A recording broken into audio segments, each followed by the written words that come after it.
Ikutin resep rainbow grilled cheese dari Cooking Mama. Kelihatannya sih bisa, nggak tahu lagi. Ini pertama itu parut kejunya guys. Nah ini lihat aja tuh di Cooking Mama yang disuruh hentak-hentak. Ya udah nih kita ikutin hentak-hentakin parutannya. Ini parut keju mozzarella ya.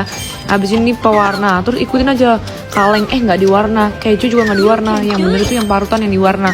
Oke kita warnain warna rainbow ya. Habis ini disusun-susun kayak warna rainbow biasa gitu deh. Harus cepet nih soalnya Cooking Mamanya cepet banget. Nah abis itu panasin nih margarinnya merata di teflonnya. Abis itu masukin rotinya terus dipenyetnya, digepeng-gepengin, dibalik sama digoyang-goyang. Jadi deh.